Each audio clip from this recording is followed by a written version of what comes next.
நமஸ்காரம். 1000 நாமங்கள் 1000 கதைகள் 262வது திருநாமம் வர்தனாய நமக.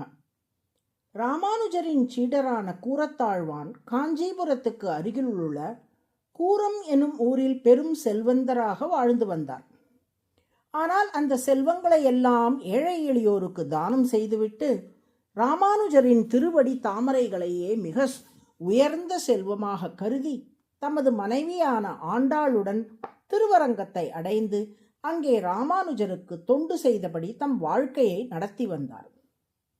உலகியல் இன்பங்களில் ஆசையில்லாத அவரும் அவரது மனைவியும் இறை தொண்டிலேயே தனது வாழ்க்கையை முழுவதுமாக அர்ப்பணித்து வாழ்ந்தனர். திருவரங்கத்தில் வாழ்ந்த காலம் முழுவதும் உஞ்சவிருத்தி செய்து, அதாவது பிக்ஷை எடுத்து தமது ஜீவனத்தை மேற்கொண்டார் கூரத்தாழ்வான். அவ்வாறு தமக்கு கிடைக்கும் உணவுப் பொருட்கள் எதையும் அவர் மறுநாளைக்கென்று மிச்சப்படுத்தி வைக்க மாட்டார். ஒரு நாள் விடா பெருமழை பெய்ததால் அவரால் உஞ்சவிருத்திக்கு செல்ல முடியவில்லை. இன்றைக்கு ஆழ்வார் பாசுரங்களையே எனது உணவாக கருதுகிறேன் என்று சொல்லிவிட்டு தமிழ் மறையாகிய 4000 திவ்ய பிரபந்தத்தை ஓதிக்கொண்டிருந்தார் கூரத்தாழ்வான். அன்றிரவு திருவரங்கம் கோவிலில் பெருமாளுக்கு நிவேதனம் நடப்பதற்கு அடையாளமாக மணி ஓசை கேட்டது. அவ்வொலியை கேட்ட ஆண்டாள், அரங்கா, உனது பக்தர் இங்கே பசியோடு வாடிக்கொண்டிருக்கிறார். ஆனால் நீயோ ஆனந்தமாக பிரசாதம் அமுது செய்கிறாயா என்று கேட்டாள்.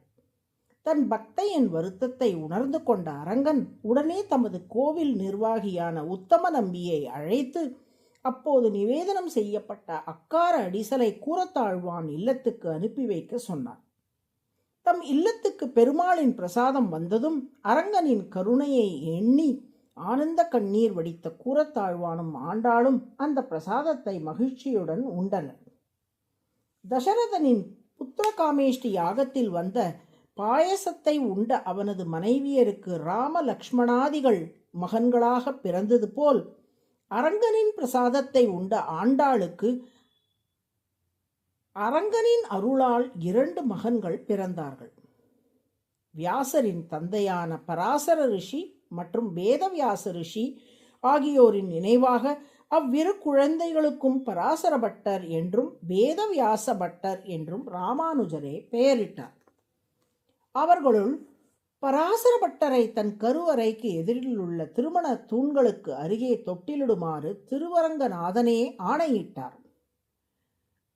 திருவரங்கநாதனும் ரங்கநாயகி தாயாரும் தங்களுடைய பிள்ளையாகவே பராசர பட்டரை கருதி அவரை பாலூட்டி சீராட்டி வளர்த்தார்கள்.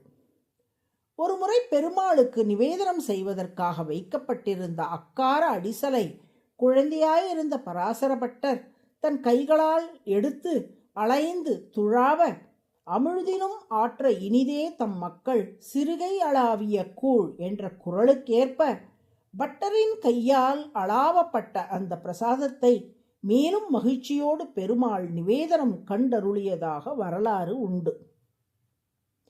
பின்னாளில் பெரும் பண்டிதராகவும் பக்தராகவும் விளங்கிய பராசர பட்டர் விஷ்ணு சஹஸ்ரநாம உரை, கைஷிக புராண உரை, ஸ்ரீ ரங்கராஜஸ்தவம், ஸ்ரீ குணரத்ன கோஷம், ரங்கநாத ஸ்தோத்திரம், அஷ்டஸ்லோகி, திருமஞ்சன கட்டியம் உள்ளிட்ட எண்ணற்ற நூல்களை இயற்றினார். கர்நாடகத்தில் வாழ்ந்த வேதாந்தியை வாதில் வென்று தமது சீடராக்கினார். நம்பெருமாள் குமாரர் என்று அனைவராலும் போற்றப்பட்டார். ஆழ்வார் பாசுரங்களுக்கு மிக சிறந்த முறையில் விளக்கங்களும் எடுத்துக்காட்டுகளும் கூறினார். பட்டரின் இத்தகைய பெருமைகளை கண்டு வியந்த ஊரார் அனைவரும் கூரத்தாழ்வானிடம் வந்து, நம் சம்பிரதாயத்தின் வளர்ச்சிக்காக நீங்கள் மிக சிறந்த ஒரு பிள்ளையை பெற்று தந்துள்ளீர்கள் என்று பாராட்டினார்கள். அப்போது கூரத்தாழ்வான், அடியேன் எதுவுமே செய்யவில்லை. அரங்கனின் பிரசாத மகிமையால் பட்டர் பிறந்தார்.